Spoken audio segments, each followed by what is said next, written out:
This is Joe Pugh for IFLTV. We are here in Istanbul, Turkey, ahead of the IBA's latest event. Delighted to be joined by Mr. Daniel JACOBS. First of all, how are you? You're looking happy, sir. Thank you, brother. I'm doing very well. I'm happy to be here. Yeah, looking forward to the event. It's star-studded. You're one of many, many names here today.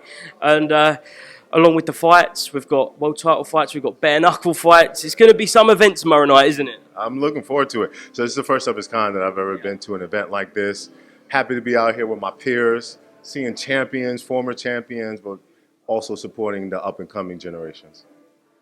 First of all, what have you been up to, Daniel? We haven't really heard much from you since your last fight. Yeah, no. My friends are always telling me I need to get my social media presence more out. People want to see what I got going on since retirement, or just be more involved. I totally get it, but I've been enjoying life. I've just been traveling. I've been living. I've been feeling just the peace of letting go the mental stress of what boxing breeds. And so now being able to be content with all that I've accomplished, I'm living life blissful. Like every day I wake up, I'm just the happiest man in the world. Yeah. After the years and years of sacrifices, is it nice to walk around and think, oh yeah, I can have that burger today. I haven't got to worry about what I'm eating. I haven't got to worry about where I'm sleeping, what I'm doing. Yeah, it's a whole sense of freedom, isn't it? Yeah, it is. It's a different mindset for me. Never in my life have I embodied pure freedom where I could just not have to work or not have to stress, not have to worry about anything that when it comes to my livelihood, right? Now I could just choose to do things if necessary. Do you feel like in this time you've had kind of a bit of time to step back and reflect on what you've done in your career, more so than when you was in it? Yeah, absolutely. And it's a different lens when you actually are done with it and get a chance to sit back. The feelings, the appreciation, just knowing the sacrifices that it just feels so good. And then actually seeing a timeline of my career through each fight, the highlights, you know, all the memories, it just, I am so at peace with all that I've accomplished. And now I'm just looking to be in boxing, but from a different lens, you know? Yeah. If you had to pinpoint one highlight, what would it be, looking back now? It would be, and there's so many, right? But I would say the one that was probably the most heartfelt was when the Barclays Center just opened and I was able to return for the first time back to boxing after cancer. And the first card that they had, the biggest stage, it was so many champions at that time that was stacked together on a card. And I was maybe like the third or fourth fight, but like I was the most anticipated fight because people knew of my story.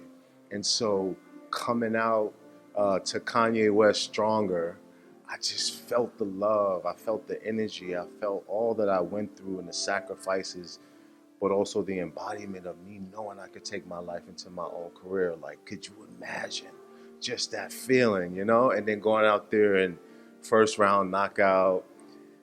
Oh, man, I just think about it now, right? But yeah, no, I'm grateful for my life. I'm grateful for all the sacrifices that I made, most importantly, but just like all the struggle, all of the bad things, like it made me who I am today. When you look back on your career, and kind of more importantly, your resume, because you've only got to look on BoxRec just to see the name after name and great fight after great fight. But is there anyone that you think, I wish I had got in the ring with him? Oh, wish I could have had. Well, I think I fought all the dogs in my generation that I at least respected.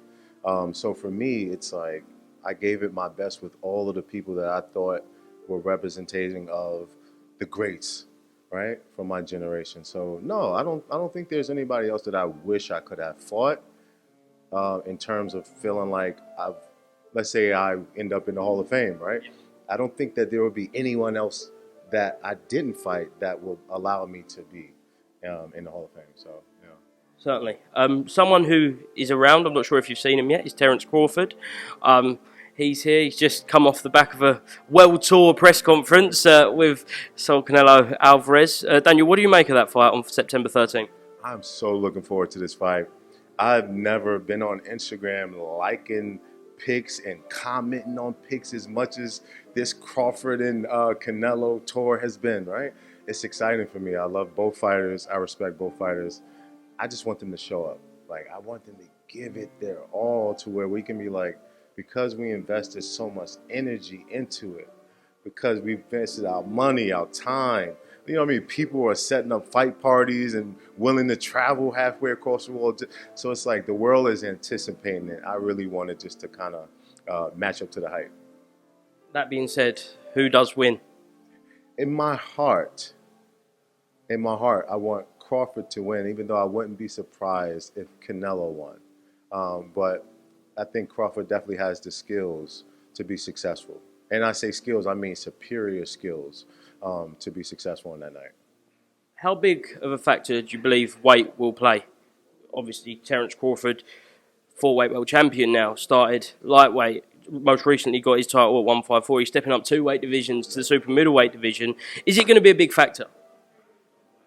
It could be. And on the percentage scale, I think it's more than 50% of how big it's a possibility. But Crawford is such a crafty boxer that he can make it a 20%.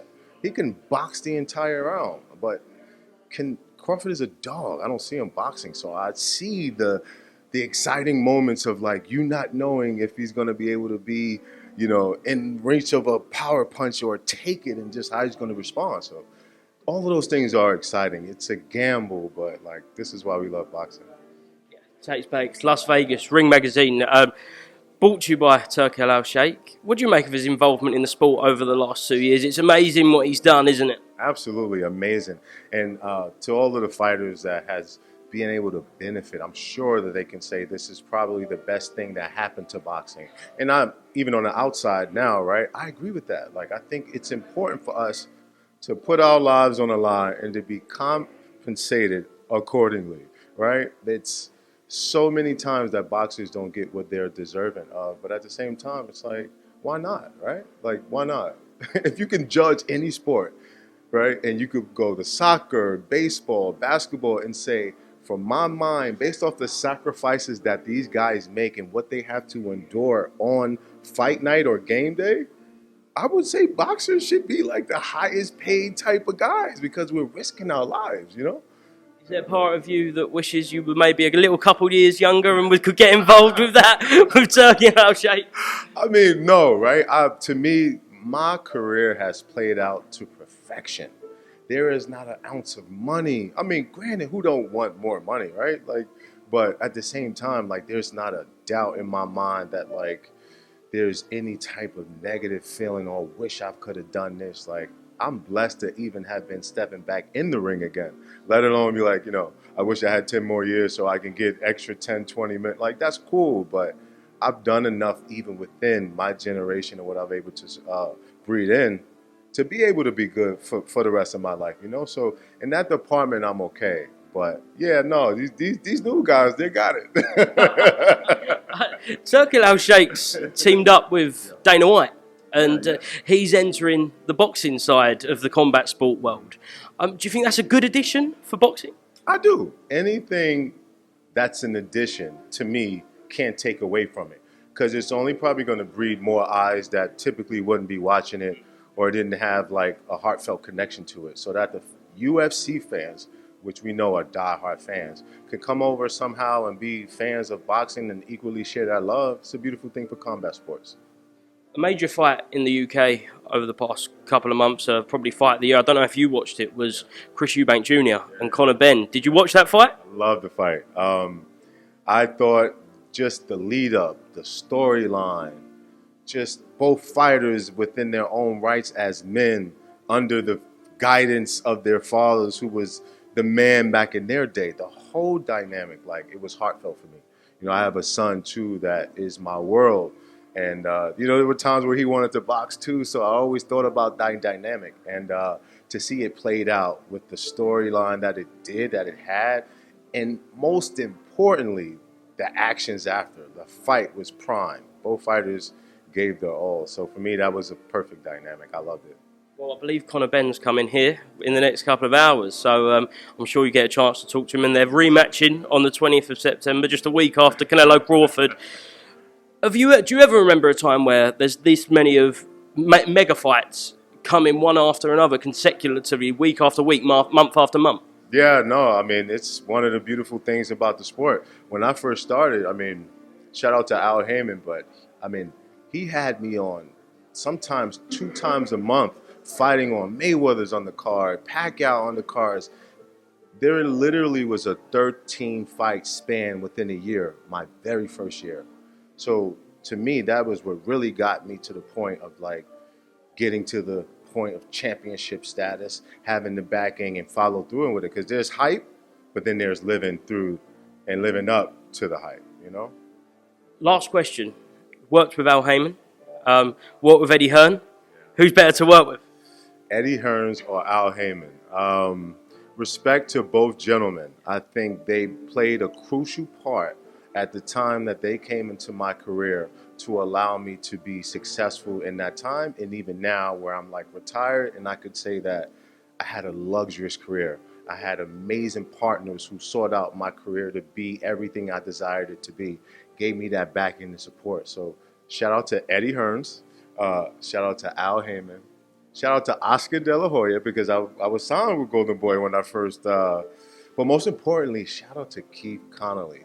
And this was my day one. I mean, I'm his very first fighter that he ever had. I mean, I love Keith like family. His family know mine. When we first started, he was a guy that was in his field in line of work, but he loved boxing. And when we connected in my early amateur days, he just told me he was going to be there to support me, right? And I remember there was this guy, he was like, at this Golden Glove show in New York, and I'm like, hey man, yeah. He's like, you're going to be the next Sugar Ray Robinson.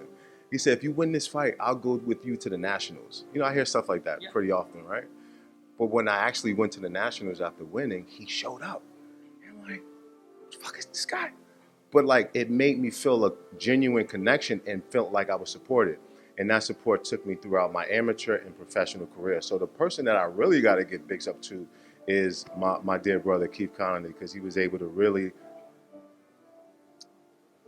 cradle, take care, scope, help the outline of how everything looked in the background where it mattered, rather than the vultures in the world that just want you for the time being. So, yeah. Is it important for everyone to have a Keith Connolly in their career, no matter whether no matter what level they might have reached the heights that you have, or they might have not quite got there, but you need someone in your team who you can trust and someone who's loyal, and it will help you in your career? Yeah. Well, all of those qualities are good, but you also need to have someone that's knowledgeable. That is the best thing, right? You can have love, you can have support, but all those things still steer you in the wrong direction. I was able to be successful because I had a successful man in my corner, but that had the mindset of like winning. Like in his life prior to me even meeting him, he was already a winner. And he had the mindset of executing, and it showed throughout the entire career that we both shared together. And I would never forget, I think this was the second time I fought Sergio Mora. And this when Keith really started to come back around. He was at the press conference, and he was talking so highly and boasting about me. And Sergio was like, who the F is this guy? Like why is he? And then like months later, a year later, manager of the year, like, you know, guy that's like doing this for this person. So now he's like the #1 guy when it comes to being a support system for, you know, top fighters. And I'm just grateful to say that like we started this journey together. Sure. Daniel, thank you very much for taking some time to speak to me today. Absolute pleasure. Thank you. Thank you, Daniel. Cheers.